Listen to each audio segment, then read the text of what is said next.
Viewers എല്ലാവർക്കും ദിജോസ് വേൾഡിൻ്റെ പുതിയൊരു വീഡിയോയിലേക്ക് സ്വാഗതം. ഇന്നത്തെ വീഡിയോ നമ്മുടെ പാർട്ട് 1 55 ഏർലി പ്രഗ്നൻസി സിംറ്റംസിൻ്റെ പാർട്ട് 1 അപ്ലോഡ് ചെയ്തതിൻ്റെ കണ്ടിന്യൂഷനായിട്ട് ചെയ്യുന്ന വീഡിയോ ആണ്. അപ്പോൾ ബാക്കിയുള്ള 55 ലക്ഷണങ്ങളിൽ ബാക്കിയുള്ള ലക്ഷണങ്ങൾ ഇതിൽ ഇൻക്ലൂഡ് ചെയ്തിട്ടുണ്ട്. അപ്പോൾ അതെന്തൊക്കെയാണെന്ന് നമുക്ക് നോക്കാം. വീഡിയോ നമുക്ക് സ്റ്റാർട്ട് ചെയ്യാം. 19ാമത്തെ ലക്ഷണമായിട്ട് നമുക്ക് പറയാനായിട്ട് സാധിക്കുന്നത് യൂറിനറി ഇൻഫെക്ഷനാണ്. യൂറിനറി ഇൻഫെക്ഷൻ ഏർലി പ്രഗ്നൻസിയുടെ തുടക്കത്തിൽ വരാനായിട്ടുള്ള സാധ്യതകൾ വളരെയധികം കൂടുതലാണ്. കാരണം ഏർലി പ്രഗ്നൻസിയിൽ നമുക്ക് എപ്പോഴും ഫേസ് ചെയ്യുന്ന ഒരു കാര്യമാണ് ഫ്രീക്വൻ്റ് ആയിട്ടുള്ള യൂറിനേഷൻ. ഫ്രീക്വൻ്റ് യൂറിനേഷൻ എന്ന് പറയുന്നത് ഇടയ്ക്കിടയ്ക്ക് നമുക്ക് യൂറിൻ പാസ് ചെയ്യാനായിട്ട് മൂത്രമൊഴിക്കാനായിട്ടുള്ള ഫീലിംഗ് സെൻസേഷൻ ഉണ്ടാകും. നമുക്ക് യൂറിൻ പോവുകയും ചെയ്യും. ഇങ്ങനെ വരുമ്പോഴേക്കും നമുക്ക് യൂറിനറി ഇൻഫെക്ഷൻ വരാനായിട്ടുള്ള സാധ്യതകൾ കൂടുതലാണ്. പക്ഷേ ഫ്രീക്വൻ്റ് യൂറിനേഷൻ നിങ്ങൾക്ക് ഉണ്ടെങ്കിൽ കൂടി തന്നെയും നിങ്ങൾ ആവശ്യത്തിലധികം വെള്ളം കുടിക്കാനായിട്ട് പ്രത്യേകം ശ്രദ്ധിക്കുക. ഏർലി പ്രഗ്നൻസിയുടെ തുടക്കത്തിൽ യൂറിനറി ഇൻഫെക്ഷൻ നിങ്ങൾക്ക് വന്നു കഴിഞ്ഞാലും അത് പ്രിവെൻറ്റ് ചെയ്യാനായിട്ടും അത് ഒഴിവാക്കാനായിട്ടും ഈ യൂറിനറി ഇൻഫെക്ഷൻ വരാതിരിക്കാൻ പ്രിവെൻറ്റ് ചെയ്യാനായിട്ടും നിങ്ങൾ നല്ലപോലെ വെള്ളം കുടിക്കുന്നത് നിങ്ങളെ സഹായിക്കും കേട്ടോ. അപ്പോൾ 19ാമത്തെ ലക്ഷണം എന്ന് പറയുന്നത് യൂറിനറി ട്രാക്ട് ഇൻഫെക്ഷനാണ്. ദെൻ 20ാമത്തെ ലക്ഷണം എന്ന് പറയുന്നത് നിങ്ങൾ ഭയങ്കര സിക്കായിട്ട് അനുഭവപ്പെടും. നിങ്ങൾക്ക് കോൾഡ് അല്ലെങ്കിൽ ചുമ ഇങ്ങനെയുള്ള കാര്യങ്ങളെല്ലാം, പനി ഇങ്ങനെയുള്ള കാര്യങ്ങളെല്ലാം പെട്ടെന്ന് അനുഭവപ്പെടും. ചിലപ്പോൾ നമുക്ക് വേറെ പനിയും ജലദോഷമൊന്നും പെട്ടെന്ന് പിടിക്കാത്ത ശരീരമായിരിക്കും. പക്ഷേ നിങ്ങൾ ഒരു ഇംപ്ലാന്റേഷൻ നടക്കുന്ന സമയത്ത് ചിലരിലൊക്കെ ഈ ജലദോഷം ഉണ്ടാകാനായിട്ടും ചുമയുണ്ടാകാനായിട്ടും ഒക്കെയുള്ള സാധ്യതകൾ കൂടുതലായിരിക്കും കേട്ടോ. ഇത് എൻ്റെ പ്രഗ്നൻസിയിൽ എനിക്ക് അനുഭവപ്പെട്ടിട്ടുള്ള കാര്യമാണ്. കാരണം എൻ്റെ ഇംപ്ലാന്റേഷൻ ടൈമിൽ എനിക്ക് ജലദോഷവും തുമ്മലും എല്ലാം വന്നു. പെട്ടെന്ന് എനിക്ക് മോൾഡായി നിന്ന് പെട്ടെന്ന് അത് കിട്ടി. സാധാരണ എനിക്ക് അവൾക്ക് ജലദോഷം വന്നു കഴിഞ്ഞാൽ അങ്ങനെ ബുദ്ധിമുട്ടൊന്നും ഉണ്ടാകാത്തതാണ്. പക്ഷേ പ്രഗ്നൻസിയുടെ തുടക്കത്തിൽ അങ്ങനെ ഉണ്ടായി. ദെൻ അടുത്തതെന്ന് പറയുന്നത് നമുക്ക് ചൂട് കൂടാനായിട്ടുള്ള സാധ്യതകൾ കൂടുതലാണ്. ചൂട് കൂടാനായിട്ടുള്ള സാധ്യത എന്ന് പറയുമ്പോൾ നമുക്ക് ബോഡി ടെമ്പറേച്ചർ വളരെയധികം കൂടും. അതുവഴി നിങ്ങൾ പെട്ടെന്ന് വിയർക്കും. ഈ ഒരു വിയർപ്പ് ആ ഒരു ബുദ്ധിമുട്ട് നിങ്ങൾക്ക് അനുഭവപ്പെടാനായിട്ടുള്ള സാധ്യത ഏർലി പ്രഗ്നൻസിയിൽ കൂടുതലാണ്. നമുക്ക് ബോഡി ടെമ്പറേച്ചർ കൂടുന്നത് വഴിയാണ് അങ്ങനെ സംഭവിക്കുന്നത്. നമ്മൾ പോകുന്ന സ്ഥലത്തെല്ലാം നമുക്ക് ഫാൻ ഇടണം എന്നുള്ളൊരു ഒരു ആഗ്രഹമായിരിക്കും നമുക്ക് ഉണ്ടാകുന്നത്. നമ്മൾ നല്ലപോലെ വിയർത്ത് ഒഴുകാനായിട്ടും തുടങ്ങും കേട്ടോ. അതാണ് 21ാമത്തെ ലക്ഷണം. ദെൻ 22ാമത്തേന്ന് പറയുന്നത് നമ്മുടെ മോണയിൽ നിന്ന് ബ്ലീഡിങ് അനുഭവപ്പെടാനായിട്ടുള്ള സാധ്യതയുണ്ട്. പ്രഗ്നൻസിയുടെ സമയത്ത് എല്ലാവർക്കും തന്നെ ആ ഒരു വായയിൽ മോണയുടെ ഭാഗത്തും പല്ലിൻ്റെ സൈഡിലൊക്കെ നമുക്ക് ഒരുപാട് വേദന അനുഭവപ്പെടും. നിങ്ങൾ പ്രഗ്നൻസി പ്ലാൻ ചെയ്യുന്നവരാണെങ്കിൽ, പ്ലാൻ ചെയ്തിട്ട് പ്രഗ്നൻസി ആകുന്നവരാണെങ്കിൽ നിങ്ങളുടെ പല്ലൊക്കെ ഒന്ന് ചെക്ക് ചെയ്യുക. പല്ലിനൊന്നും കേടില്ല എന്ന് നിങ്ങൾ ഉറപ്പുവരുത്തുക. അങ്ങനെ കേട് നിങ്ങൾക്ക് ഉണ്ടെങ്കിൽ നിങ്ങൾ ആ പല്ലിലെ കേട് മാറ്റിയതിന് ശേഷം മാത്രം ഇതിലോട്ട് ഇറങ്ങുക കേട്ടോ. പ്രഗ്നൻസി ട്രൈ ചെയ്യുക. കാരണം എന്താണെന്ന് വെച്ച് കഴിഞ്ഞാൽ നിങ്ങൾക്ക് ആ സമയത്ത് ഈ വേദനകൾ കൂടാനായിട്ടുള്ള സാധ്യത വളരെയധികം കൂടുതലാണ്. അപ്പോൾ നിങ്ങൾക്കിപ്പോൾ അനസ്തേഷ്യ തന്നിട്ട് ചിലപ്പോൾ ഡോക്ടർ പല്ല് പറിക്കണമെന്നില്ല പ്രഗ്നൻ്റ് ആകുന്നൊരു സാഹചര്യത്തിൽ. അപ്പോൾ നിങ്ങളത് ശ്രദ്ധിക്കുക. പ്ലാൻ ചെയ്യുന്നവരാണെങ്കിൽ പല്ലിൽ പ്രശ്നമൊന്നും ഇല്ലാന്ന് ഉറപ്പ് വരുത്തുക. കാരണം പ്രഗ്നൻസിയുടെ തുടക്കത്തിൽ എന്തായാലും നിങ്ങൾക്ക് പല്ലിന് എന്തെങ്കിലും ഒരു പ്രോബ്ലം ഉണ്ടാകും. ഇതിന് 23ാമത്തെ ലക്ഷണം എന്ന് പറയുന്നത് മുഖക്കുരുവാണ്. ഈ മുഖക്കുരു എന്നൊക്കെ പറയുന്നത് കേൾക്കുമ്പോൾ എല്ലാവരും വിചാരിക്കും ഇത്ര നിസ്സാരമായിട്ടുള്ള കാര്യമല്ല, ഇത് പ്രഗ്നൻസി സിംറ്റം ആണോ എന്ന് വിചാരിക്കും. സാധാരണ നമ്മൾക്ക് ഓയിലി സ്കിന്നുള്ളവർക്ക്, അതുപോലെ പീരീഡ് ആകാനായിട്ട് കുറച്ച് ദിവസം ഉള്ളവർക്ക്, അതല്ലെങ്കിൽ എന്താ പറയുക പ്രീമെൻസ്ട്രൽ സിംറ്റം ആയിട്ട് കുറച്ച് പേർക്കൊക്കെ ഇങ്ങനെയുള്ള ലക്ഷണങ്ങൾ കാണാറുണ്ട്. പക്ഷേ കുറേ നാളത്തേക്ക്, അതായത് ഒരു ഇംപ്ലാന്റേഷൻ കഴിഞ്ഞതിന് ശേഷം ഇങ്ങനെയുള്ള ലക്ഷണമൊക്കെ വന്നു കഴിഞ്ഞാൽ, ഈ മുഖക്കുരുവൊക്കെ വന്നു കഴിഞ്ഞാൽ പ്രഗ്നൻ്റ് ആകാനായിട്ടുള്ള സാധ്യതയുണ്ട് എന്നാണ് പറയുന്നത്. ചിലപ്പോൾ കമൻറ്റ് സെക്ഷനിൽ എനിക്ക് ചീത്തവിളി കിട്ടാനായിട്ടുള്ള സാധ്യതയുണ്ട്. പക്ഷേ ഇതൊക്കെ പലരും ഫേസ് ചെയ്തിട്ടുള്ള കാര്യങ്ങളാണ് കേട്ടോ. ദെൻ 24ാമത്തെ ലക്ഷണം എന്ന് പറയുന്നത് നമ്മുടെ ഹെയർ തിന്നാവുന്നത് പോലെ തോന്നും. ഹെയറിന് കട്ടി കുറയുന്നതായിട്ട് തോന്നും. കാരണം നമ്മുടെ ഹോർമോണൽ ഫ്ലക്ച്വേഷൻസ് കൊണ്ടാണ് അങ്ങനെ സംഭവിക്കുന്നത്. ഹോർമോൺ ലെവലിൽ വരുന്ന വ്യത്യാസം കൊണ്ട് നിങ്ങളുടെ ശരീരത്തിലും അതുപോലെ നിങ്ങളുടെ മുടിയും ഒക്കെ ഭയങ്കര തിന്നായിട്ട് പോകുന്നതായിട്ട് നിങ്ങൾക്ക് തോന്നും. അടുത്തത് 25ാമത്തെ ലക്ഷണം എന്ന് പറയുന്നത് നിങ്ങളുടെ വായ ഡ്രൈ ആവുന്നതായിട്ട് തോന്നും. നമ്മൾ എത്രയധികം വെള്ളം കുടിച്ചാലും പിന്നെ വായ ചുറ്റും ആ ഒരു ഏരിയ നമുക്ക് ഭയങ്കര ഡ്രൈ ആയിട്ട് അനുഭവപ്പെടും. ഇങ്ങനെ ഡ്രൈ ആവാനായിട്ടുള്ള കാരണം ഇങ്ങനെ പ്രഗ്നൻസിയുടെ ലക്ഷണമായിട്ട് പറയുന്നുണ്ട്.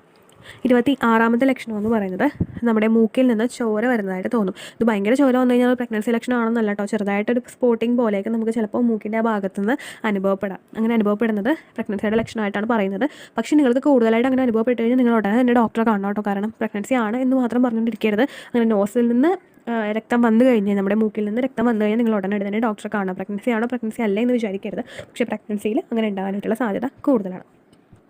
അടുത്തത് 27ാമത്തെ ലക്ഷണം. 27ാമത്തെ ലക്ഷണം എന്ന് പറയുന്നത് നമുക്ക് അലർജീസ് പെട്ടെന്ന് പിടിപെടാനായിട്ടുള്ള സാധ്യതകളുണ്ട്. ചിലപ്പോൾ നമ്മുടെ ദേഹത്ത് ചിലപ്പോൾ അലർജീസ് ഉണ്ടാകും, സ്കിൻ ഇൻഫെക്ഷൻ ഉണ്ടാകും. അതെല്ലാം പെട്ടെന്ന് നമുക്ക് തിരിച്ചു വരും. നേരത്തെ ഉണ്ടായിരുന്നതാണെങ്കിൽ കുറേ നാളത്തേക്ക് ഉണ്ടാവാതിരിക്കുന്നതാണെങ്കിൽ പെട്ടെന്ന് അലർജീസ് തിരിച്ചു വരും. അതുപോലെ ഡസ്റ്റ് അലർജി ഉള്ളവരാണെങ്കിൽ, പൊടി അലർജി ഉള്ളവരാണെങ്കിൽ അവർക്ക് അലർജീസ് എല്ലാം പ്രഗ്നൻസി സമയത്ത്, ഇംപ്ലാന്റേഷൻ സമയത്തൊക്കെ നിങ്ങൾക്ക് ഉണ്ടാകാനായിട്ടുള്ള സാധ്യതകൾ കൂടുതലാണ്. ഇപ്പോൾ തുമ്മലുള്ളവർക്ക് ഭയങ്കരമായിട്ട് തുമ്മൽ വരാനും, അതുപോലെ തന്നെ നിങ്ങളുടെ മൂക്കൊലിപ്പ്, മൂക്കിൽ എന്തെങ്കിലും ഭാരിക്കുന്ന പോലെയുള്ള അവസ്ഥയൊക്കെ നമുക്ക് ഉണ്ടാവില്ലേ, അതെല്ലാം അനുഭവപ്പെടാനായിട്ടുള്ള സാധ്യത കൂടുതലാണ്. ദെൻ 28ാമത്തെ ലക്ഷണം എന്ന് പറയുന്നത് ഷിവറിംഗ് ആണ്. ഷിവറിംഗ് എന്ന് പറയുമ്പോൾ നമ്മൾ തണുത്ത് വിറയ്ക്കുന്ന പോലത്തെ അവസ്ഥയിൽ ചിലപ്പോൾ നമ്മൾ നല്ല ഭയങ്കര കംഫർട്ടബിളായിട്ട് ഫുൾ സ്പീഡിലൊക്കെ ഫാൻ ഇട്ട് കഴിഞ്ഞാൽ, അതുപോലെ AC-യുടെ കൂളിംഗ് കുറച്ചിട്ട് കഴിഞ്ഞാൽ നമ്മൾ കംഫർട്ടബിളായിട്ട് ഇരിക്കുന്നവരായിരിക്കും. പക്ഷേ ഈ പ്രഗ്നൻസിയുടെ സമയത്ത് എന്നൊക്കെ പറയുന്നത് നമ്മൾ തണുത്ത് വിറയ്ക്കാനായിട്ടുള്ള സാധ്യതകൾ കൂടുതലാണ്. പെട്ടെന്ന് അധികം തണുപ്പില്ലെങ്കിൽ തന്നെ നമുക്ക് തണുത്ത് വിറയ്ക്കാനായിട്ടുള്ള ടെൻഡൻസി കൂടും. എനിക്ക് ശരിക്കും അങ്ങനെയായിരുന്നു കേട്ടോ. കാരണം രാത്രിയൊക്കെ ആയിക്കഴിഞ്ഞ് കഴിഞ്ഞാലും എനിക്ക് AC ഇട്ട് കഴിഞ്ഞാലും അത്ര തണുപ്പ് അനുഭവപ്പെടാറില്ല. പക്ഷേ എൻ്റെ പ്രഗ്നൻസിയുടെ സമയത്ത് ഞാൻ എന്താണ്ട് മണാലി പോയിരിക്കുന്ന പോലത്തുള്ള അവസ്ഥയായിരുന്നു. ഭയങ്കര തണുപ്പ്. എങ്ങനെയെങ്കിലും ഒന്ന് പുതച്ചാൽ മതി, ഒന്ന് വായ തുറന്നു കഴിഞ്ഞാൽ കിടുകിട വറക്കും എന്നുള്ള പോലത്തെ അവസ്ഥ എനിക്കുണ്ടായിരുന്നു കേട്ടോ.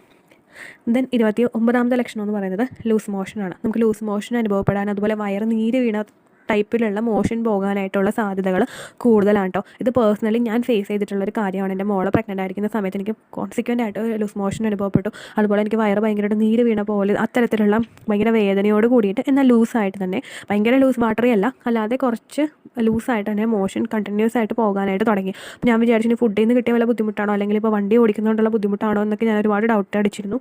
പക്ഷേ അത് പ്രഗ്നൻസി ആയതുകൊണ്ടായിരുന്നു എനിക്കുണ്ടായിരുന്നത്. അപ്പോൾ ലൂസ് മോഷൻ അനുഭവപ്പെടാനും, അല്ലെങ്കിൽ ഈ ഇതുപോലെയുള്ള എന്താ പണ്ടത്തെ കാര്യം പറയും, നോവെടുത്ത് വയറ്റിൽ നിന്ന് പോകാമെന്ന് പറയും, അങ്ങനത്തെ തരത്തിലുള്ള ലൂസ് മോഷൻ ഉണ്ടാകാനായിട്ടുള്ള സാധ്യതകൾ കൂടുതലാണ് കേട്ടോ. അടുത്തത് 30ാമത്തെ ലക്ഷണം എന്ന് പറയുന്നത് നമുക്ക് വിശപ്പ് കൂടും. വിശപ്പ് കൂടുക എന്ന് പറഞ്ഞു കഴിഞ്ഞാൽ എന്താ, നമ്മൾ തീറ്റപ്രാന്തിയാണോ എന്ന് നമുക്ക് തന്നെ തോന്നിപ്പോവും. അങ്ങനത്തെ ലക്ഷണം ഉണ്ടാകും. ഇതെനിക്ക് പ്രഗ്നൻസിയിൽ ഫേസ് ചെയ്തിട്ടുള്ള ലക്ഷണങ്ങളാണ് കേട്ടോ.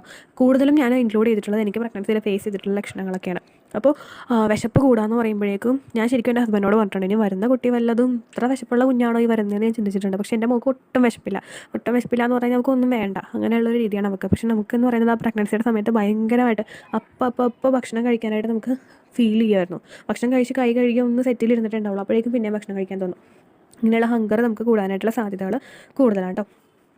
ദെൻ 31ാമത്തെ റീസൺ എന്ന് പറയുന്നത് നമ്മൾ ഇമോഷണലി ഭയങ്കര വീക്കായി പോകും. ഇമോഷണലി വീക്ക് എന്ന് പറയുന്നത് നിസ്സാരമായിട്ട് ആരെങ്കിലും ഒന്ന് വഴക്ക് പറഞ്ഞു കഴിഞ്ഞാൽ നമ്മൾ ഭയങ്കരമായിട്ട് കരയും, ടെൻഷനാവും, ഡിപ്രഷനാവും. അങ്ങനെയുള്ള ഇമോഷണലി ഭയങ്കരമായിട്ട് വീക്കായി പോകും. നമ്മൾ ഏറ്റവും കൂടുതൽ ഹസ്ബൻഡിനോട് ഫൈറ്റ് ചെയ്യുന്നൊരു സമയമായിരിക്കും ഈ പ്രഗ്നൻസിയുടെ സമയത്തും. പ്രഗ്നൻസി കഴിഞ്ഞിട്ടുള്ള ആ ഒരു 3 മാസമൊക്കെ നമുക്ക് ഭയങ്കരമായിട്ട് സ്ട്രഗ്ലിംഗ് പീരീഡ് ആയിരിക്കും. നമ്മൾ ഇമോഷണലി ഭയങ്കര വീക്കായി പോകും. നിസ്സാര കാര്യങ്ങൾക്ക് വരെ നമ്മൾ ഭയങ്കര ടെൻസ്ഡായി പോകും, നമ്മൾ ഭയങ്കരമായിട്ട് ഇമോഷണലായി പോകും കേട്ടോ. ദെൻ 32ാമത്തെ ലക്ഷണം എന്ന് പറയുന്നത് അബ്ഡമൻ ഭാഗത്ത് നമുക്ക് വേദന അനുഭവപ്പെടും. നമ്മുടെ അടിവയറിൻ്റെ ഭാഗത്തൊക്കെ വേദന അനുഭവപ്പെടും. അത് ഇംപ്ലാന്റേഷൻ നടക്കുന്നതിൻ്റെ ഭാഗമായിട്ടാണ്. കുഞ്ഞ് ആ യൂട്രസിൻ്റെ ലൈനിങ്ങിൽ ഇംപ്ലാന്റ് ചെയ്യുന്നതിൻ്റെ സമയത്ത് നമുക്ക് ആ ഒരു മൈൽഡായിട്ടുള്ള വേദന അനുഭവപ്പെടാനായിട്ട് തുടങ്ങും. ഇത് ഭയങ്കര വേദനയൊന്നും ആയിരിക്കില്ല കേട്ടോ. നമുക്ക് സഹിക്കാൻ പറ്റുന്ന പീരിയഡ്സ് ആവുന്ന സമയത്ത് ഉണ്ടാകുന്ന പോലത്തെ വേദനയൊന്നും ആയിരിക്കില്ല. അപ്പോൾ അത്രയ്ക്ക് ബുദ്ധിമുട്ട്, അത്രയ്ക്ക് വയറുവേദനയൊന്നും നമുക്ക് ഉണ്ടാവില്ല കേട്ടോ. മൈൽഡായിട്ടുള്ളൊരു അബ്ഡമൻ ഭാഗത്ത്, നമ്മുടെ അടിവയറിൻ്റെ ഭാഗത്ത് വേദന അനുഭവപ്പെടാം. ദെൻ 33ാമത്തെ ലക്ഷണം എന്ന് പറയുന്നത് ബാക്ക് പെയിൻ ആണ്. ബാക്ക് പെയിൻ നമുക്ക് ഉണ്ടാകുന്നത് നമ്മുടെ മസിൽസ് എല്ലാം സ്ട്രെച്ച് ചെയ്യാനായിട്ട് തുടങ്ങും. കുഞ്ഞിനെ അവിടെ ഹോൾഡ് ചെയ്യാൻ പാകത്തിന് നമ്മുടെ മസിൽസ് എല്ലാം സ്ട്രെച്ചിങ് ആയിട്ട്, അതായത് ഒന്ന് എന്താ പറയുക, സ്ട്രെച്ച് ചെയ്യാന്ന് പറയുമ്പോൾ നമുക്കൊന്ന് വലിഞ്ഞ് മസിൽസ് എല്ലാം കറക്റ്റായിട്ട് ഇരിക്കുകയാണല്ലോ നമ്മുടെ ബോഡിയുടെ മസിൽസ്. അത് അതിനൊന്നും അയവൊന്നും സംഭവിച്ചിട്ടില്ല. നമ്മുടെ ഫസ്റ്റ് പ്രഗ്നൻസിയിൽ എന്ന് പറയുന്നത് ഈ മസിൽസിന് ഇങ്ങനെ അയവ് സംഭവിച്ചിട്ടില്ലാത്തതുകൊണ്ട് അതിങ്ങനെ വളരുന്നതിൻ്റെ ഫലമായിട്ട്, കുഞ്ഞിനെ അഫോർഡ് ചെയ്യുന്നതിൻ്റെ ഫലമായിട്ട് അതിങ്ങനെ വളരാൻ വേണ്ടി തുടങ്ങും. അത് വളരാൻ വേണ്ടി തുടങ്ങുമ്പോഴേക്കും നിങ്ങൾക്ക് ബാക്കിൻ്റെ ഭാഗത്ത്, നിങ്ങളുടെ നടുവിൻ്റെ ഭാഗത്ത് വേദന അനുഭവപ്പെടാനായിട്ട് തുടങ്ങും കേട്ടോ. ദെൻ 34ാമത്തെ ലക്ഷണം എന്ന് പറയുന്നത് നമുക്ക് ഉറക്കക്കുറവ് അനുഭവപ്പെടും. നമ്മളിലുള്ള ഹോർമോൺ ഇംബാലൻസിൻ്റെ ഭാഗമായിട്ടും, അതുപോലെ തന്നെ നിങ്ങളിപ്പോൾ പ്രഗ്നൻ്റ് ആയി കഴിഞ്ഞ് കഴിഞ്ഞാൽ നമുക്ക് ഓരോ കാര്യങ്ങൾ നമ്മൾ ചിന്തിക്കുമല്ലോ, ഇങ്ങനെ ചെയ്യും, എന്തെല്ലാം ഉണ്ടാകും, പ്രഗ്നൻസി പെയിൻ എങ്ങനെയാണ്, വേദന എങ്ങനെയാണ്, ഇങ്ങനെ ഓരോന്നൊക്കെ ചിന്തിച്ച് നമ്മുടെ ഉറക്കക്കുറവിൻ്റെ നമ്മൾ ഓരോ ചിന്തിക്കുന്നതിൻ്റെയൊക്കെ ഭാഗമായിട്ട് നിങ്ങൾക്ക് ഉറക്കം കുറയാനായിട്ടുള്ള സാധ്യതകൾ കൂടുതലാണ്. മാക്സിമം നിങ്ങൾ രാത്രി ഫുള്ളും കറക്റ്റായിട്ട് കിടന്നുറങ്ങാനായിട്ടൊക്കെ ശ്രദ്ധിക്കുക കേട്ടോ. നിങ്ങൾക്ക് ആ ഉറക്കം കുറഞ്ഞു കഴിഞ്ഞാൽ ആ ബുദ്ധിമുട്ട് നിങ്ങൾക്ക് പിറ്റേ ദിവസം അനുഭവപ്പെടും. കാരണം നിങ്ങൾക്ക് ഗ്യാസിൻ്റെ കംപ്ലയിൻറ്റ് കൂടും, വോമിറ്റിംഗ് ടെൻഡൻസി കൂടും. അപ്പോൾ നിങ്ങളതൊന്ന് ശ്രദ്ധിക്കുക. കംപ്ലീറ്റ് ആയിട്ട് നമ്മൾ കറക്റ്റായിട്ട് ഉറങ്ങാനായിട്ടൊക്കെ ശ്രദ്ധിക്കുക കേട്ടോ. ഉറക്കക്കുറവ് അനുഭവപ്പെടുന്നത് സ്വാഭാവികമാണ്. അതെങ്ങനെ ഓവർകം ചെയ്യാമെന്നുള്ളതിൻ്റെ വീഡിയോ ഞാൻ ചെയ്തിട്ടുണ്ട്. നിങ്ങൾ കണ്ടിട്ടില്ലെങ്കിൽ അതൊന്ന് കണ്ടു നോക്കോട്ടെ. നമ്മുടെ ചാനലിലെ പ്ലേലിസ്റ്റ് ചെക്ക് ചെയ്യുക. പ്ലേലിസ്റ്റിൽ ട്രൈ ടു കൺസീവ് എന്നുള്ള പ്ലേലിസ്റ്റ് ഉണ്ട്. അതൊന്ന് ചെക്ക് ചെയ്ത് കഴിയുമ്പോൾ നിങ്ങൾക്ക് വീഡിയോസൊക്കെ കിട്ടും കേട്ടോ. ദെൻ 35ാമത്തെ ലക്ഷണം എന്ന് പറയുന്നത് ക്ഷീണം എന്ന് പറയുന്നത് നമ്മൾ ഭയങ്കര ആക്റ്റീവായിരിക്കും ചിലപ്പോൾ പ്രഗ്നൻ്റ് ആകുന്നതിന് മുൻപായിട്ട്. അതായത് ഇങ്ങനെ പഴമക്കാർ പറയും ചത്തേ ചതഞ്ഞെന്ന് പറഞ്ഞാൽ ഇരിക്കണേന്ന് പറയും. പ്രഗ്നൻ്റ് ആയി കഴിഞ്ഞാൽ നമുക്ക് എവിടെയെങ്കിലും ഒന്ന് ചുരുണ്ടുകൂടി കിടന്നാൽ മതി, അല്ലെങ്കിൽ എവിടെയെങ്കിലും ഒന്ന് ഇരുന്നാൽ മതി, ഒന്നും ചെയ്യാനായിട്ട് നമുക്ക് തോന്നില്ല. കാരണം എന്തുകൊണ്ടാണ് ഈ ക്ഷീണം അനുഭവപ്പെടുന്നതെന്ന് അറിയില്ല. നമ്മൾ അതിന് മുമ്പൊക്കെ ഭയങ്കര ആക്റ്റീവായിരിക്കും, വീട്ടിലെ പണികളെല്ലാം ചെയ്യുന്നുണ്ടാകും, അല്ലെങ്കിൽ നമ്മുടെ കാര്യങ്ങളൊക്കെ തന്നെ നമ്മൾ ഓടി നടന്ന് ചെയ്യുന്നവരായിരിക്കും. പക്ഷേ പ്രഗ്നൻ്റ് ആയി കഴിഞ്ഞ് കഴിയുമ്പോൾ അതിനുള്ള സാധ്യതകളൊക്കെ കുറയും. നമ്മൾ ഭയങ്കര ക്ഷീണമായി പോകും, തളർച്ചയായി പോകും. അപ്പോൾ നമുക്ക് അൺവാണ്ടഡ് ആയിട്ടുള്ള ഒരു പ്രത്യേകിച്ച് ഒരു റീസണൊന്നും ഇല്ലാതെ അങ്ങനെ ക്ഷീണമൊക്കെ അനുഭവപ്പെടുമ്പോഴേക്കും നിങ്ങൾ നോക്കുക, നിങ്ങൾ പ്രഗ്നൻ്റ് ആകാനായിട്ടുള്ള സാധ്യതകൾ കൂടുതലാണ് കേട്ടോ.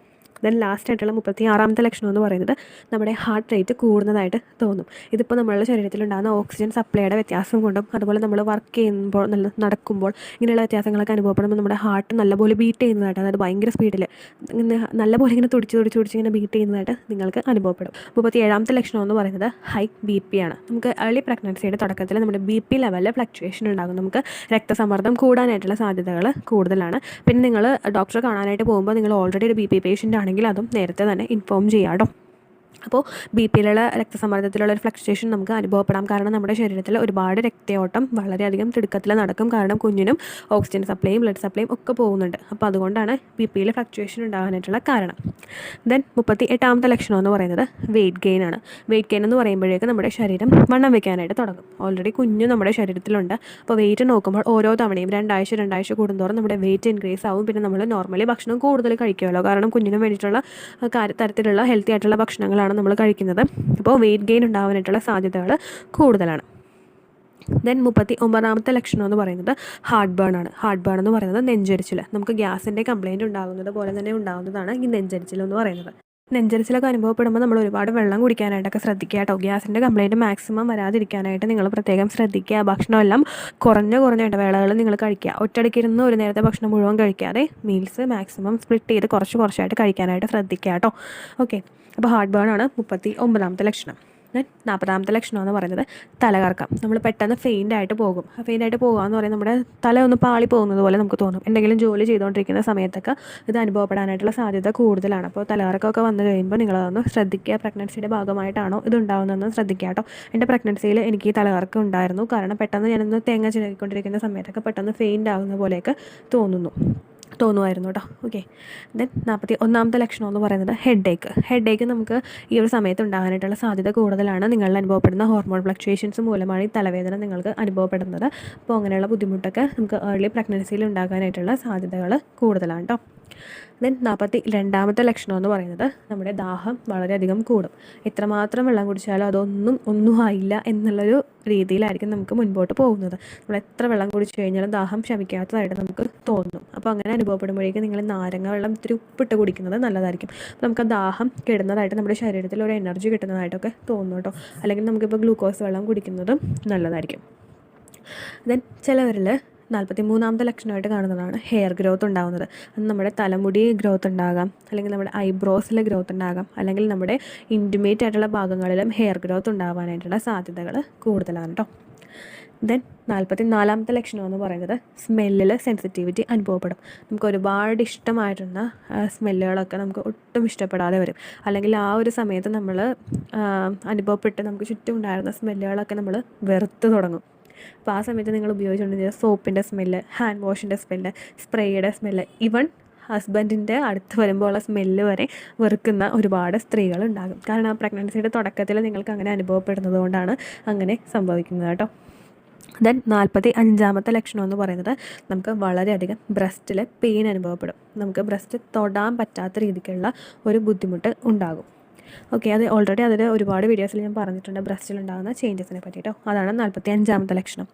ദെൻ 46ാമത്തെ ലക്ഷണം എന്ന് പറയുന്നത് ബ്രസ്റ്റുമായിട്ട് തന്നെ ബന്ധപ്പെട്ട ബ്രസ്റ്റിന് ചുറ്റുമുള്ള ഭാഗം നമുക്ക് പ്രഗ്നൻ്റ് ആകുന്നതിന് മുൻപ് ബ്രൗൺ കളറിലായിരിക്കും. നിങ്ങൾ ശ്രദ്ധിച്ചിട്ടുണ്ടെങ്കിൽ നിങ്ങൾക്ക് മനസ്സിലാകാം ആ ഒരു ഏരിയ ബ്രൗൺ കളറായിരിക്കും. പക്ഷേ നിങ്ങൾ ഗർഭിണി ആയി കഴിഞ്ഞ് കഴിഞ്ഞാൽ ആ ഒരു ഏരിയ ഡാർക്കായി ബ്ലാക്ക് ആവാനായിട്ടുള്ള സാധ്യതയുണ്ടാകും. ബ്ലാക്ക് കളറിലോട്ട് അതിന് ചേഞ്ചസ് ഉണ്ടാകും. എല്ലാ സ്ത്രീകൾക്കും ഉണ്ടാകുന്ന ഒരു കാര്യമാണ് കേട്ടോ. ദെൻ 47ാമത്തെ ലക്ഷണം എന്ന് പറയുന്നത് മൂഡ് സ്വിങ്സ് ആണ്. മൂഡ് സ്വിങ്സ് എന്ന് പറയുന്നത് പെട്ടെന്ന് ദേഷ്യം വരിക, പെട്ടെന്ന് സങ്കടം വരിക, പെട്ടെന്ന് നമ്മൾ ഇമോഷണലായി പോവുക, അല്ലെങ്കിൽ എന്താ പറയുക നമ്മൾ ഡിപ്രസ്ഡ് ആയി പോവുക, ഇങ്ങനെയുള്ള കാര്യങ്ങൾ മൂഡ് സ്വിങ്സ് നിങ്ങൾക്ക് ഉണ്ടാകും. ഹോർമോണൽ ഫ്ലക്ച്വേഷൻ്റെ ഭാഗമായിട്ടാണ് ഇങ്ങനെ ഉണ്ടാകുന്നത്. അപ്പോൾ നിങ്ങൾ ഭർത്താവിനോടൊക്കെ നേരത്തെ പറഞ്ഞ് മനസ്സിലാക്കുക. ഇങ്ങനെയുള്ള മൂഡ് സ്വിങ്സ് ഉണ്ടാകും. നിങ്ങൾ ചിലപ്പോൾ ഹൈപ്പറായിട്ട് ടെൻഷൻ ആവും, അല്ലെങ്കിൽ ഭയങ്കര റൈസായി ദേഷ്യപ്പെടും. ഇങ്ങനെയുള്ള കാര്യങ്ങളൊക്കെ ഉണ്ടാകുമെന്ന് ഓൾറെഡി ഹസ്ബൻഡിനെ പറഞ്ഞ് മനസ്സിലാക്കുക കേട്ടോ. അല്ലെങ്കിൽ നമ്മുടെ ഫാമിലി ലൈഫിൽ കുറച്ച് ചർച്ച ഉണ്ടാകാനായിട്ടുള്ള സാധ്യത ഈ സമയത്തുണ്ട്. ഓക്കെ, 48ാമത്തെ ലക്ഷണം എന്ന് പറയുന്നത് നമുക്ക് പ്രഗ്നൻസിയിൽ ഗ്ലോ അനുഭവപ്പെടും. പ്രഗ്നൻസി ഗ്ലോ എന്ന് പറയുന്നത് ചില സ്ത്രീകൾക്ക് ഉണ്ടാകുന്നതാണ്. ചില സ്ത്രീകൾ ഡള്ളായിപ്പോവും, ചില സ്ത്രീകൾ ഭയങ്കര ഗ്ലോ ആയിപ്പോവും. നമ്മുടെ സ്കിന്നിലെ കുറച്ച് വെട്ടവും വെളിച്ചമൊക്കെ വരുന്നതായിട്ട് തോന്നുന്നു ചിലരിപ്പം പഴമക്കാരൊക്കെ പറയും. അങ്ങനെയുള്ള വെട്ടവും വെളിച്ചവും വരുന്നതായിട്ടൊരു ഗ്ലോ പ്രഗ്നൻസിയുടെ സമയത്ത് നമുക്ക് ചിലരുണ്ടാവും. ചിലർ കുറച്ച് ഡള്ളായിട്ട് പോവുകയും ചെയ്യും കേട്ടോ. ദെൻ അടുത്തത് 49ാമത്തെ ലക്ഷണം എന്ന് പറയുന്നത് നമുക്ക് ചിലർക്ക് പീരീഡ് ആകുന്ന തരത്തിലുള്ള വേദന അനുഭവപ്പെടും. പീരീഡ് ആകുന്ന തരത്തിലുള്ള വേദന എന്ന് പറയുമ്പോൾ നമുക്ക് പീരീഡ്സിൻ്റെ ബ്ലഡ് വരുന്നതിന് മുൻപായിട്ടൊരു നമുക്കൊന്ന് ഫൈൻഡ് ഔട്ട് ചെയ്യാനായിട്ട് പറ്റില്ലേ, ആ ബ്ലഡ് വന്നു എന്ന് നമുക്ക് ഫൈൻഡ് ഔട്ട് ചെയ്യാനായിട്ട് പറ്റില്ലേ. അതേപോലെ തന്നെയുള്ള ഒരു സെൻസേഷൻ നമുക്ക് ഈ പ്രഗ്നൻസിയുടെ സമയത്ത് ഉണ്ടാകും. ആ ബ്ലഡ് എത്തി, പക്ഷേ ബ്ലഡിന് വരാൻ പറ്റില്ല, എവിടെയോ തങ്ങി നിൽക്കുകയാണെന്നുള്ളൊരു ഫീലായിരിക്കും നമുക്ക് അനുഭവപ്പെടുന്നത്. എൻ്റെ പ്രഗ്നൻസിയിൽ എനിക്കിതുണ്ടായിട്ടോ. കാരണം ബ്ലഡ് വന്നില്ല, ബ്ലഡ് എവിടെയോ എത്തി, അവിടെ വന്ന് എത്തി സ്റ്റോപ്പ് ആയിരിക്കുന്ന പോലെ നമുക്ക് തോന്നും. എന്താ ബ്ലഡ് വരാതെ എന്നുള്ളൊരു രീതിയിൽ. കാരണം ബ്ലഡ് വരുന്നത് ആ ഒരു ബ്ലഡ് വരുന്നതിന് സാമാന്യമായിട്ടുള്ള അല്ലെങ്കിൽ അങ്ങനത്തെ ഒരു ലക്ഷണം നമുക്ക് ഉണ്ടാകും. പക്ഷേ ബ്ലഡ് വന്നില്ല, അങ്ങനെ ഒരു രീതിയായിരിക്കും നമുക്ക് ഉണ്ടാകുന്നത്. അതാണ് 49ാമത്തെ ലക്ഷണം എന്ന് പറയുന്നത്. ദെൻ 50ാമത്തെ ലക്ഷണം എന്ന് പറയുന്നത് നമുക്ക് വോമിറ്റിംഗ് അനുഭവപ്പെടും. വോമിറ്റിംഗ് എന്ന് പറയുമ്പോൾ നമ്മുടെ തുടക്കത്തിൽ ഉണ്ടാകുന്നത് ചിലപ്പോൾ ബ്രഷ് ചെയ്യുന്ന സമയത്തുള്ള വോമിറ്റിംഗ് ആയിരിക്കും നമുക്ക് ഉണ്ടാകുന്നത്. അതുപോലെ തന്നെ ചിലർ ഭക്ഷണം കഴിച്ച് കഴിയുമ്പോൾ വോമിറ്റ് ചെയ്യും, ചിലർ ഭക്ഷണം കഴിക്കുന്നതിന് മുമ്പ് വോമിറ്റ് ചെയ്യും, ചിലർ ഗ്യാസ് വന്നിട്ട് വോമിറ്റ് ചെയ്യാനായിട്ടുള്ള സാധ്യതയുണ്ട്. ദെൻ 51ാമത്തെ ലക്ഷണം എന്ന് പറയുന്നത് സെക്സിൽ ഇൻട്രസ്റ്റ് കുറയും. നിങ്ങൾക്ക് ഓവുലേഷൻ ടൈമൊക്കെ ആവുന്ന സമയത്ത് സെക്സിൽ ഇൻട്രസ്റ്റ് കൂടാനായിട്ടുള്ള സാധ്യതകളുണ്ട്. പക്ഷേ നിങ്ങൾ കൺസീവ് ആയി കഴിഞ്ഞാൽ സെക്സിൽ ഇൻട്രസ്റ്റ് കുറയും. നമുക്ക് ഓവുലേഷൻ നടക്കുന്നില്ല, അങ്ങനെയുള്ള കാര്യങ്ങളൊന്നുമില്ല. പക്ഷേ ചില സ്ത്രീകൾക്ക് സെക്സിൽ ഇൻട്രസ്റ്റ് കൂടുകയും ചെയ്യും കേട്ടോ. ഓരോരുത്തരിൽ ഡിപ്പെൻഡ് ചെയ്തിട്ടാണ് അതിരിക്കുന്നത്. ചിലർക്ക് സെക്സിൽ ഭയങ്കരമായിട്ട് ഇൻട്രസ്റ്റ് കൂടും, ചിലർക്ക് സെക്സിൽ ഇൻട്രസ്റ്റ് തുടക്കത്തിൽ കുറയുന്നതായിട്ട് തോന്നും കേട്ടോ. എന്തായാലും നമ്മൾ പ്രഗ്നൻസിയുടെ സമയത്ത് ഇൻ്റർകോഴ്സ് ചെയ്യുന്നതുകൊണ്ട് കുഴപ്പമില്ല. ആദ്യത്തെ 3 മാസവും ലാസ്റ്റത്തെ 3 മാസവും മാത്രം നിങ്ങളൊന്ന് ശ്രദ്ധിച്ചാൽ മതി. 52ാമത്തെ ലക്ഷണം എന്ന് പറയുന്നത് വയറിലൊരു കല്ലപ്പ് തോന്നുന്നതായിട്ട്, വയറിലൊരു ഭാരം അനുഭവപ്പെടുന്നതായിട്ട് നമുക്ക് തോന്നും. വയറ് ഭയങ്കര ടൈറ്റായിട്ടിരിക്കുന്നതായിട്ട് നമുക്ക് തോന്നും. ഇത് വരുന്നത് നിങ്ങൾക്ക് ഗ്യാസിൻ്റെ കംപ്ലയിൻറ്റ് വരുമ്പോഴൊക്കെയാണ് ഇങ്ങനെയുള്ള ലക്ഷണങ്ങൾ ഉണ്ടാകുന്നത്. അപ്പോൾ നിങ്ങൾക്ക് അനുഭവപ്പെട്ട് കഴിഞ്ഞാൽ ഒരുപാട് വെള്ളം കുടിക്കാനായിട്ട് നിങ്ങൾ പ്രത്യേകം ശ്രദ്ധിക്കുക കേട്ടോ. അങ്ങനെ നമുക്ക് ഇങ്ങനെയുള്ള ഒരുമാതിരിപ്പെട്ട ലക്ഷണങ്ങളെല്ലാം ഉണ്ടാകുന്നത് തടയാനായിട്ട് നമുക്ക് സാധിക്കും. ദെൻ 53ാമത്തെ ലക്ഷണം എന്ന് പറയുന്നത് ലെഗിൽ പെയിൻ അനുഭവപ്പെടും. ലെഗ് ക്രാംസ് എന്നാണ് പറയുന്നത്. നമ്മുടെ ബ്ലഡ് സപ്ലൈയിൽ വരുന്ന വ്യത്യാസം കൊണ്ടിട്ടാണ് ഇങ്ങനെ സംഭവിക്കുന്നത്. നമുക്ക് തുടക്കത്തിൽ ഇപ്പോൾ കാലിൽ വേദന അനുഭവപ്പെടും, ചിലർക്ക് കാലിൽ നീര് അനുഭവപ്പെടും. അതുപോലെ തന്നെ ജസ്റ്റ് ഒന്ന് തണുപ്പ് തട്ടിക്കഴിഞ്ഞാൽ നമുക്ക് ഭയങ്കര വേദന കാൽമുട്ടിൻ്റെ ഭാഗത്തൊക്കെ അനുഭവപ്പെടും. അങ്ങനെയുള്ള ടൈൽസിലൊക്കെ നടക്കുമ്പോൾ നമുക്ക് ഒരു വേദന അനുഭവപ്പെടുന്നുണ്ടെങ്കിൽ നിങ്ങൾ വീടിനകത്തും ചെരുപ്പിട്ട് നടക്കുന്നതൊക്കെ നല്ലതായിരിക്കും കേട്ടോ. അപ്പോൾ ആ വേദന മാക്സിമം നമുക്ക് അവോയ്ഡ് ചെയ്യാനായിട്ട് സാധിക്കും. ദെൻ 54ാമത്തെ ലക്ഷണം എന്ന് പറയുന്നത് നമുക്ക് ബ്രസ്റ്റിൽ വെയിൻ കാണപ്പെടും. ബ്രസ്റ്റിലെ വെയിൻ എന്ന് പറയുന്നത് നമ്മുടെ പച്ച കളറിലെ ഞരമ്പ് തെളിഞ്ഞ് കാണാനായിട്ട് തുടങ്ങും. ഇത് ആ വെയിൻസ് നമുക്ക് ആ ഒരു പ്രഗ്നൻസിയുടെ സമയത്ത് അതിലോട്ട് കൂടുതൽ ബ്ലഡ് സപ്ലൈ വരുന്നത് കൊണ്ടാണ്, അതായത് മിൽക്ക് പ്രൊഡക്ഷന് വേണ്ടിയിട്ടുള്ള ബ്ലഡ് സപ്ലൈ കൂടുതലായിട്ടും ബ്രസ്റ്റിലോട്ട് പോകുന്നത് കൊണ്ടാണ് ഇങ്ങനെയുള്ള ലക്ഷണം ഉണ്ടാകുന്നത് കേട്ടോ. ലാസ്റ്റ് ആൻഡ് ഫൈനൽ 55ാമത്തെ ലക്ഷണം എന്ന് പറയുന്നത് ഫുഡ് ക്രാവിങ്സ്. നമുക്ക് ഒരുപാട് ഭക്ഷണം കഴിക്കാൻ തോന്നും, നമുക്ക് ഇഷ്ടമുള്ള ഭക്ഷണത്തിൻ്റെ ഇൻട്രസ്റ്റ് വരെ മാറും. നോൺ കഴിക്കുന്നൊരു വെജിലോട്ട് മാറും, വെജ് കഴിക്കുന്നൊരു ചിലപ്പോൾ നോണിലോട്ട് മാറും, അല്ലെങ്കിൽ സ്വീറ്റ്സ് കഴിക്കാൻ തോന്നും, അല്ലെങ്കിൽ കുറച്ച് സോൾട്ടി ആയിട്ടുള്ള ഭക്ഷണങ്ങൾ കഴിക്കാനായിട്ട് തോന്നും. അപ്പോൾ ഒന്നേ പറയാനുള്ളൂ, നിങ്ങൾ കഴിക്കുന്ന ഭക്ഷണം എന്തായാലും അത് ഹെൽത്തി ആയിട്ടുള്ള ഭക്ഷണങ്ങൾ കഴിക്കുക. മധുരം കഴിക്കാനായിട്ടുള്ള ഇൻട്രസ്റ്റ് നമുക്ക് കൂടും. അങ്ങനെയുള്ള ഇൻട്രസ്റ്റ് നിങ്ങൾക്ക് ഉണ്ടായി കഴിഞ്ഞ് കഴിഞ്ഞാൽ ആഗ്രഹം തീർക്കാൻ മാത്രം 1 or 2 ലഡുവോ അല്ലെങ്കിൽ എന്ത് സ്വീറ്റ് ആയാലും 1 or 2 മാത്രം കഴിക്കുക. ഓവറായിട്ട് കഴിക്കാതിരിക്കുക. നിങ്ങളുടെ വണ്ണം കൂടുതൽ വെപ്പിക്കാതിരിക്കാനായിട്ട് നിങ്ങൾ പ്രത്യേകം ശ്രദ്ധിക്കുക. വണ്ണം കൂടുതൽ വെച്ച് കഴിഞ്ഞാൽ നമുക്ക് നോർമൽ ഡെലിവറി പോസിബിൾ ആവില്ല, അല്ലെങ്കിൽ കുറച്ചും കൂടെ പോകുന്നതോറും ആരോഗ്യ പ്രശ്നങ്ങളുണ്ടാകും, ഷുഗർ കൂടും, ഇങ്ങനെയുള്ള ബുദ്ധിമുട്ടുകളൊക്കെ ഉണ്ടാവും കേട്ടോ. അപ്പോൾ എന്ത് കഴിച്ചാലും കുഞ്ഞിനും കൂടി വേണ്ടിയിട്ടാണ് കഴിക്കുന്നത് എന്ന് ഉറപ്പാക്കിയതിന് ശേഷം ഭക്ഷണം കഴിക്കുക. ഇനി ഈ ലക്ഷണങ്ങളൊന്നും ഇല്ലെങ്കിലും നിങ്ങൾ വിഷമിക്കേണ്ട കേട്ടോ. ഡേറ്റ് മിസ്സാകുന്നുണ്ടോ എന്ന് മാത്രം നിങ്ങൾ നോക്കിയാൽ മതി കേട്ടോ. അപ്പോൾ അടുത്തൊരു വീഡിയോ ആയിട്ട് നമുക്ക് വീണ്ടും കാണാം. ബൈ.